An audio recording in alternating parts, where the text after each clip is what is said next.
Trump gave a bizarre rant the other day, and it offered a sneak peek into, if he got elected again in 2025, all the destruction that he's going to cause. So basically, at a time when the world is at a time when the world is watching her, they're watching her a horrific war that's going on, and it's unfolding right before our eyes. And this is happening over in Europe. One might expect that a formal speech given by a former squatter of the United States would be a serious discussion of the world events that we're seeing. And if it was a former squatter who was clearly intent upon running again, it would seem to be imperative. And to be sure, he might want to give a critique of the current president Joe Biden's politics under those circumstances that they would be carefully considering and heavily couched in rhetoric of national unity, patriotism, and support for American allies. For instance, we can look back into a speech given by the former Vice President Al Gore after the events that unfolded on 9/11. Now, the election results the previous year were very dubious, and there was widespread anticipation that Gore might want to run again in a rematch in 2004, but that didn't happen. But beyond expressing support for President George W. Bush in the immediate aftermath, Gore waited for 3 months before giving any extended remarks, and he gave this speech. A lot of people have let me know that they wished I had been speaking out on public affairs long before now, but in the aftermath of a very divisive election, I thought it would be graceless to do so and possibly damaging to the nation. And then September 11th came. Fucking imagine that. Now Gore went on to praise Bush's handling of the Afghanistan operation, and he declared his loyalty to the country in the war on terror, which seemed to be required in those first few months. And there was plenty of the jingoism, too. He also went on to give a thoughtful speech about the underlying causes of the problem, and he made the case for a holistic approach to dealing with the problem of terrorism. Draining the swamp of terrorism must of course, in the first instance, mean destroying the ability of terrorist networks for them to function. But drying it up at its source must also mean draining the aquifer of anger that underlies terrorism, anger that inflames the hearts of so many young men and makes them willing and dedicated recruits for terror. Anger at perceived historical injustices involving a mass memory throughout the Islamic world of past glory and more recent centuries of decline and oppression at the hands of the West. Like it or not, it was a sober, intelligent speech by the man a majority of Americans had voted to be president at that moment, and there were no jokes and no whining about that lost election, no insults from him. It was a speech of a statesman, which anyone would expect from a former vice president and a presidential candidate at such a serious time. I know, for instance, that Americans that for Americans the Ukraine war is not the equivalent of what we saw on 9/11, although it is not. Although it is certainly, but although it certainly is for the Ukrainian people, it's a dangerous moment for the planet with the nuclear power testing the limits of the post-war international order and nuclear war being openly threatened. It's already had an effect on the institutions and agreements that we've depended on for more than 75 fucking years. European nations like Finland and Sweden are considering joining the NATO alliance for the first time, and Switzerland has given up the neutrality and banking secrecy that defined it for many decades, and both Germany and Japan are rapidly arming up. The world, the world order that we've known has been under strain for some time. Trump's turn as a squatter of the United States accelerated the meltdown, and this war in Ukraine may have finally forced world leaders to grapple with the consequences of what we're seeing.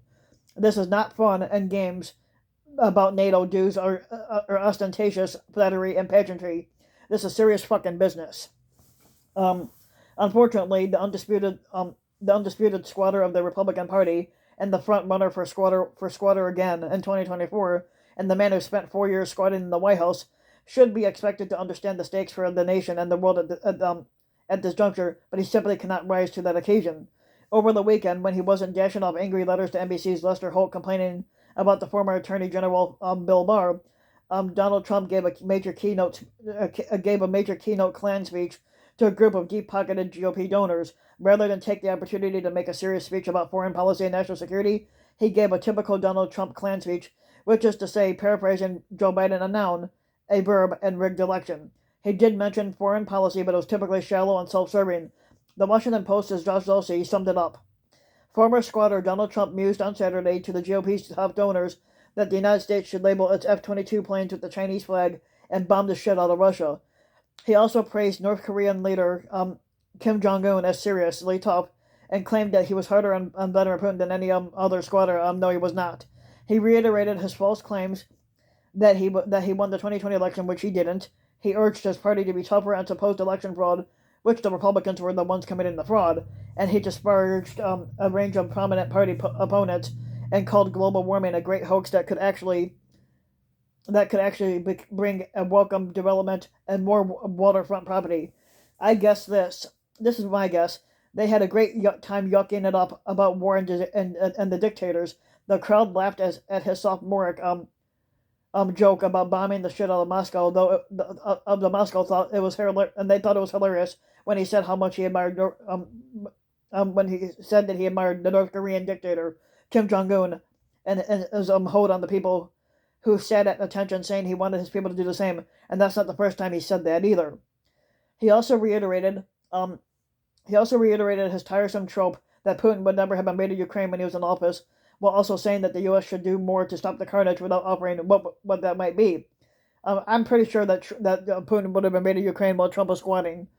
And he basically told, and in other words, he could have been any average guy calling in to a right-wing radio talk show host. Again, this man was squatter of the United States just a little over a year ago, and this was the best he can do in a moment of crisis. Of course, we watched his ridiculous antics during the pandemic, but at that point, we didn't know for sure that he would attempt a coup, incite a klan insurrection, and then spend the next few years plotting his revenge. Observing him, after all, in that particular crisis with the threat of World War III, hanging in the balance is downright fucking terrifying. I would just offer up this clue as to what we should expect in the second term. Trump won't be hiring any swamp creatures. He'll be hiring people like this man, whom he previously nominated to be an ambassador to Germany and installed in a senior position to the Pentagon right after the election. Imagine that a fellow as the National Security Advisor. Actually, you don't have to. Trump's first choice for that was retired General Michael Flynn, who's even nuttier than he fucking is. If we thought that Trump might have gained some wisdom from his 4 years as squatter, maybe the thought of him gaining the White House once more wouldn't send chills down my spine, but he's made it crystal fucking clear over and over again that he's incapable of fucking learning anything. And sadly, that seems to be what his followers love and admire about him, is that he's stupid. So basically, we don't need Trump squatting anymore in the White House, and we don't need his stupidity in the White House when he says stupid shit like this. So basically, that's something that we have to factor in, is that we don't want another 4 years of him being a fucking nutcase as he already is. So if you like the video, give the video a like and subscribe to my channel, REW King, and you can also hit the notification bell so that you'll be notified when a new video comes out. And also, if you want to support my work even further, you can donate to my Patreon link, which you can find on the About section of YouTube to help support the work even further. And thanks for listening.